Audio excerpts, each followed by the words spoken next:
साल 1971। गरीबी हटाओ के नारे से इंदिरा गांधी ने चुनावी बिगुल फूंका। जहां एक तरफ पार्टी में पड़ी फूट के बाद अकेले ही श्रीमती इंदिरा गांधी ने नेतृत्व किया, तो दूसरी ओर विपक्ष ने भी चुनावी दंगल में उतरने के लिए कमर कस ली थी। वहीं इस दौर में राजनीतिक उठापटक के बीच भारत ने अंतर्राष्ट्रीय स्तर पर अपने अदम्य साहस का परिचय दिया, लेकिन आंतरिक राजनीति ने ही देश में भूचाल ला दिया था।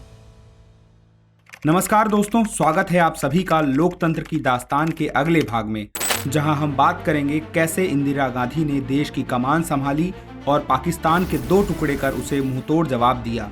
तो वहीं दूसरी ओर देश आपातकाल के काले स्याह दौर से कैसे बाहर निकला।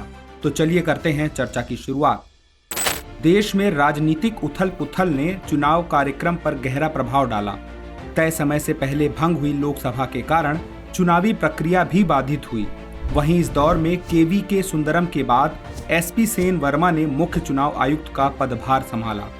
चुनाव आयोग के आंकड़ों के मुताबिक साल 1971 के चुनाव में देश भर के करीब 3.42 लाख मतदान केंद्रों पर 518 सीटों के लिए तकरीबन 27.31 करोड़ लोगों ने चुनाव में भाग लिया।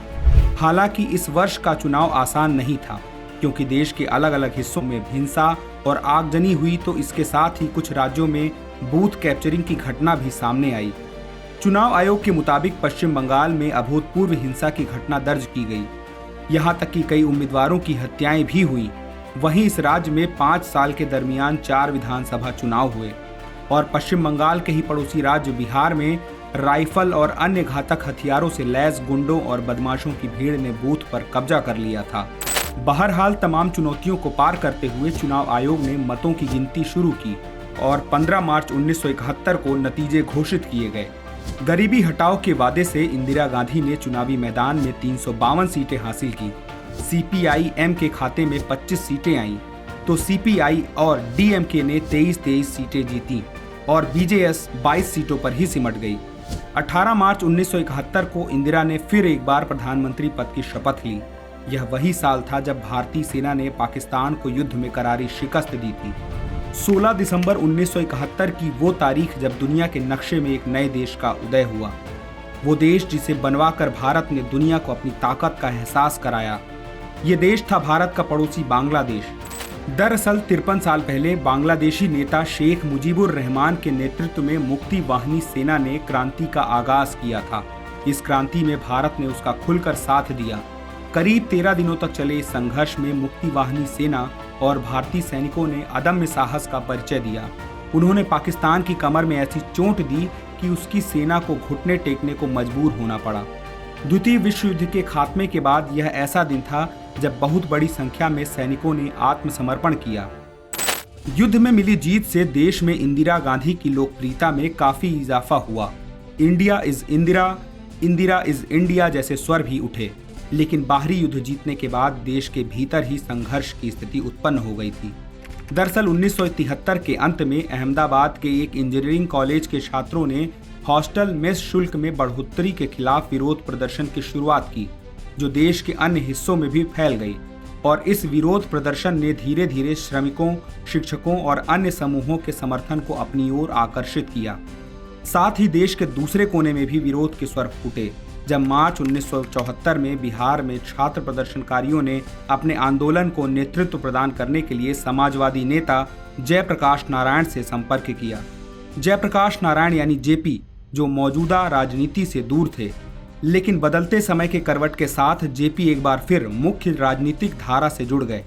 इस वाकये ने देश में एक नई राजनीति को जन्म दिया, जो उस दौर के समीकरण से एकदम अलग थी। विरोधी स्वरों के बीच तत्कालीन प्रधानमंत्री इंदिरा गांधी के लिए एक नई समस्या खड़ी हुई। दरअसल 1971 के चुनाव में श्रीमती गांधी ने रायबरेली सीट पर अपने समाजवादी प्रतिद्वंदी राजनारायण को 1,11,000 से अधिक वोटों के अंतर से शिकस्त दी थी। वहीं राजनारायण ने चुनावी नतीजे को चुनौती देते हुए इलाहाबाद उच्च न्यायालय में अपनी याचिका दर्ज की। मामले की सुनवाई करते हुए उच्च न्यायालय के न्यायाधीश मोहनलाल सिन्हा ने 12 जून 1975 को चुनावी परिणाम को खारिज कर दिया और राजनारायण को विजेता घोषित किया। साथ ही श्रीमती गांधी की लोकसभा सदस्यता को समाप्त किया।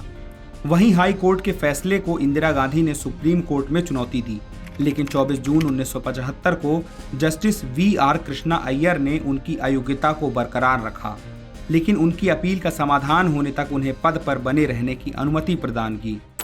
लेकिन राजनीतिक उठापटक ने देश में ऐतिहासिक मोड़ लिया और भारतीय इतिहास में 25 जून 1975 की तारीख स्याह अक्षरों से दर्ज हो गई। यह वही दिन था जब राष्ट्रपति फखरुद्दीन अली अहमद ने प्रधानमंत्री इंदिरा गांधी की सलाह पर कार्य करते हुए संविधान के अनुच्छेद 352(1) के तहत आपातकाल की घोषणा की। देशवासियों को इसकी सूचना श्रीमती गांधी ने रेडियो के माध्यम से दी। इमरजेंसी के ऐलान के बाद करीब सभी विपक्षी नेताओं सहित 1 लाख से अधिक प्रदर्शनकारियों और सरकार के आलोचकों को आंतरिक सुरक्षा रखरखाव अधिनियम और भारत रक्षा नियमों के तहत गिरफ्तार किया गया। प्रेस को तत्काल प्रभाव से बंद कर दिया गया और खबरों को सेंसर करने के बाद ही प्रकाशित किया जाता था और साथ ही देश भर के पत्रकारों को गिरफ्तार कर लिया गया। 21 महीनों तक लगे आपातकाल के दौरान इंदिरा गांधी के छोटे बेटे संजय गांधी ने सरकार में अहम भूमिका निभाई थी। एक 20 सूत्री कार्यक्रम को बड़े अनुशासन के साथ लागू किया। संजय का अपना 5 सूत्री कार्यक्रम था, जिसमें जबरन नसबंदी का व्यापक अभियान भी शामिल था। वहीं इस उथल पुथल के कारण 1976 की शुरुआत में होने वाले लोकसभा चुनाव में देरी हुई और मौजूदा सदन का कार्यकाल एक कानून बनाकर तथा संविधान में संशोधन करके बढ़ाया गया।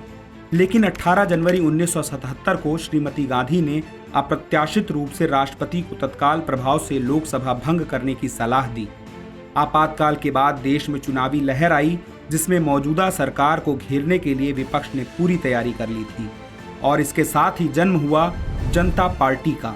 गौरतलब है कि उस समय भारत में 7 राष्ट्रीय पार्टियां और 18 राज्य स्तरीय पार्टियां थीं। हालांकि चुनाव की घोषणा के कुछ दिनों बाद ही 4 राष्ट्रीय पार्टियां एकजुट हो गईं, जिसमें मोरारजी देसाई की कांग्रेस O, चौधरी चरण सिंह की भारतीय लोकदल, अटल बिहारी वाजपेयी और लाल कृष्ण आडवाणी की भारतीय जनसंघ और सोशलिस्ट पार्टी शामिल थी। लेकिन जब भारत के चुनाव आयोग ने नई पार्टी को मान्यता देने से इनकार कर दिया, तो जनता के घटक दलों ने भारतीय लोक दल के प्रतीक हलधर इन व्हील के तहत चुनाव लड़ने का फैसला किया। आपातकाल के बाद चुनावों में कांग्रेस को जनता के गुस्से का सामना करना पड़ा, तो इसके साथ ही आज़ादी के बाद यह पहला मौका था जब देश में गैर कांग्रेसी सरकार सत्ता में आई थी। तो साथियों, जानेंगे अगले एपिसोड में कि कैसा था आपातकाल के बाद देश का माहौल और चुनावी नतीजों के जरिए देश ने क्या दिया संदेश। तो दोस्तों, जल्द ही मिलते हैं लोकतंत्र की दास्तान के अगले भाग में। जय हिंद। डियर व्यूअर्स, अपने एग्जाम की तैयारी को और बेहतर करने के लिए हमारे चैनल को लाइक, शेयर और सब्सक्राइब करना न भूलें।